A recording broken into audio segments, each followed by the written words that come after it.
Hello, it's me again, and today um, I did a bunch of work, bunch of very important work. Got my trusty notebook again. I mean, it's a different one this time, but like you get the point. Okay, so let's run through what we did today. So I woke up in the morning, and then what I did, and like this was something that I did just on a whim, but it actually ended up helping me out. What I did was I started like scouring school, specifically the course community, course with a K, and I try to find like high performers, like people with wins, like big wins. And my idea back then was just to like have a list of people that I could like contact for maybe like to just offer them my services, because the thing with school communities is that if you're building a school community, then you're probably also building some online presence, because like how else are you going to like generate traffic?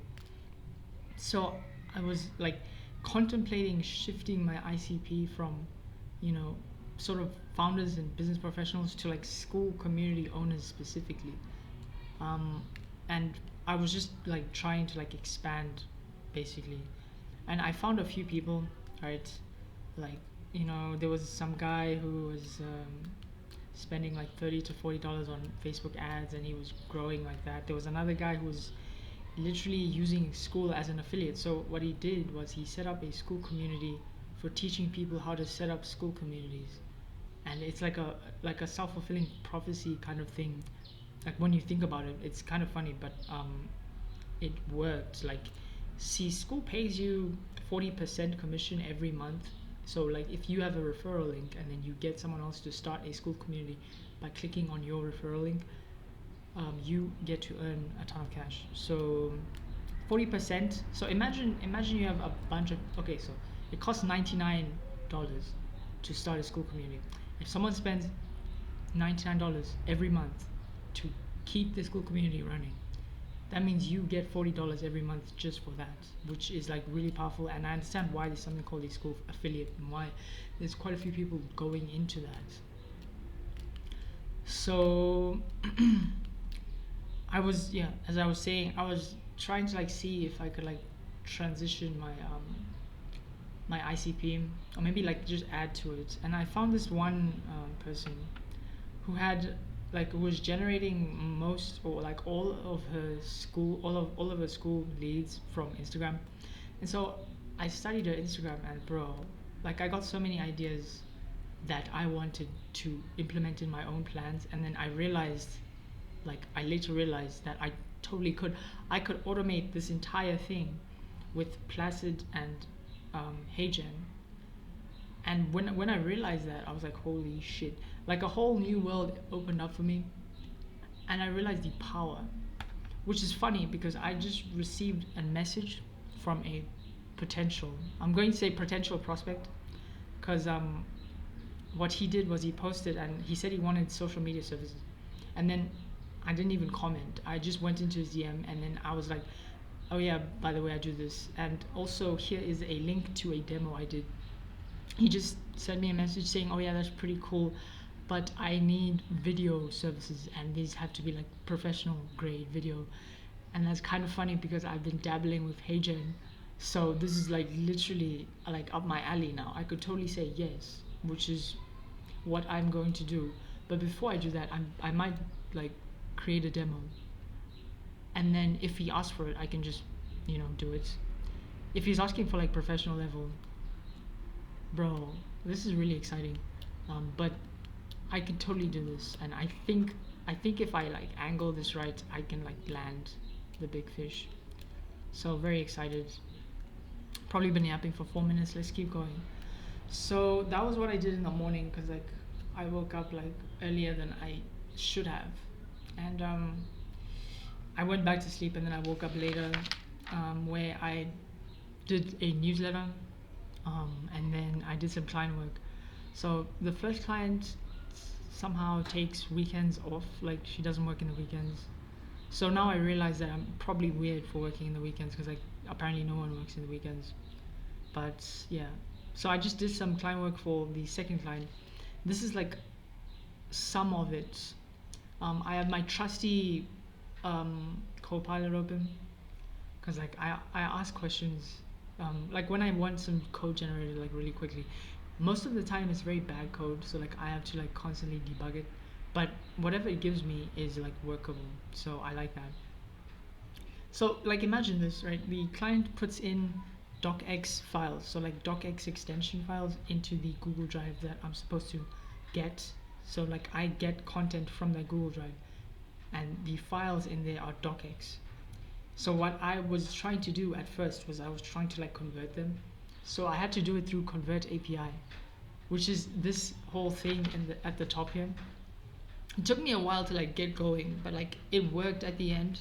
I managed to convert it to PDF, and then I managed to convert the PDF to text, and then extract the document text. But later on, I was like, fuck this shit. I might as well just do it manually, right? You don't have to automate everything. And anyway, so I ended up just going into the Google Drive, ended up just opening it up, and then saving it as a Google Doc, which made it so much easier. So all I had to do was just use this Google Docs node. And then basically what this does is it looks at the content and then comes up with a summary, but it angles the summary in such a way that we can use it to like extract very useful information for later transformations. So I'll show you my table that I set up, and I'll try to explain this to you in like a way that you might understand. So this is the tasks. It's effectively just like all the tasks that I need to do to finish a campaign. And you might be wondering what a campaign is.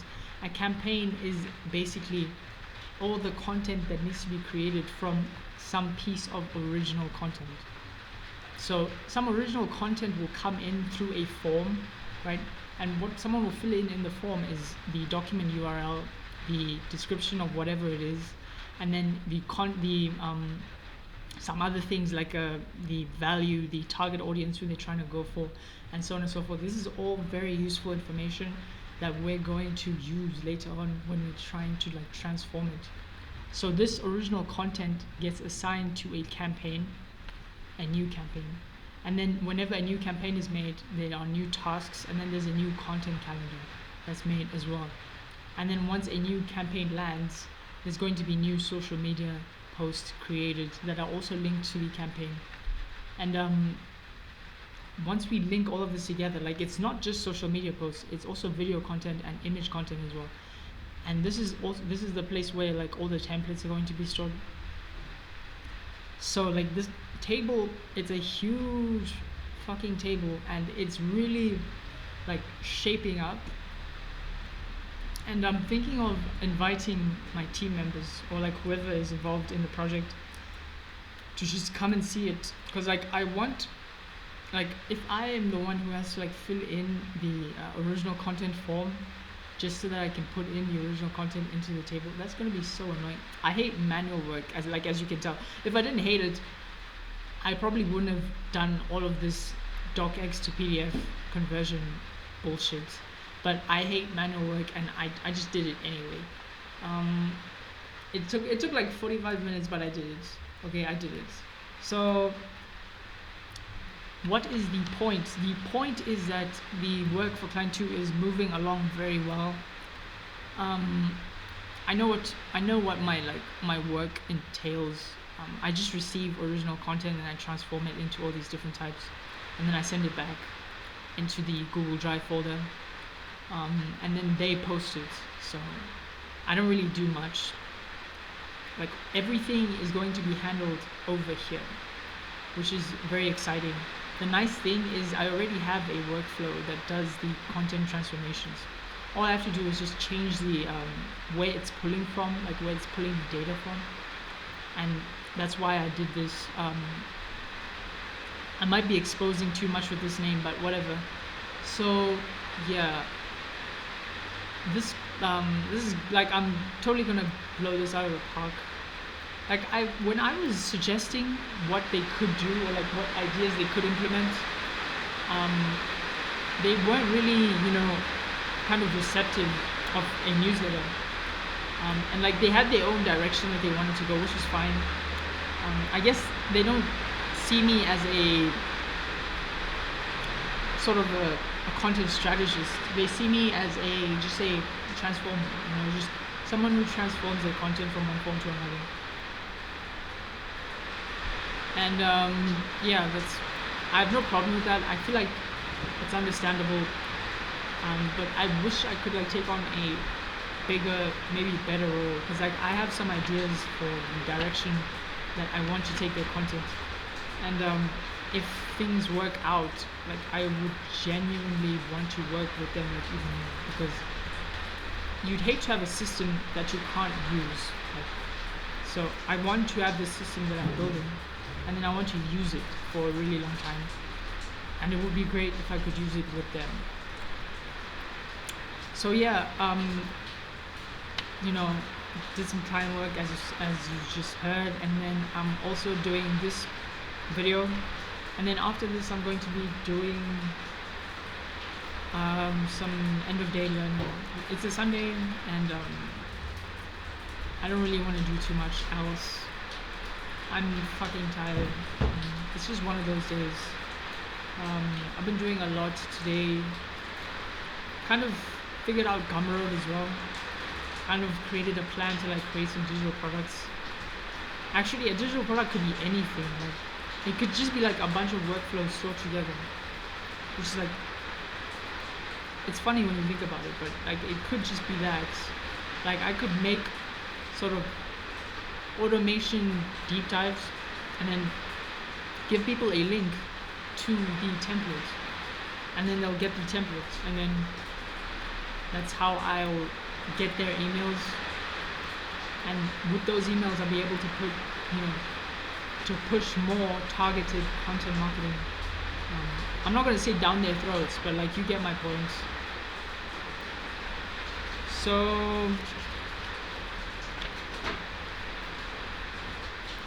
yeah, I don't really have much else to say. It's a Sunday. I hope you guys are having a good time wherever you are, whatever you're doing, and I'll see you tomorrow, definitely.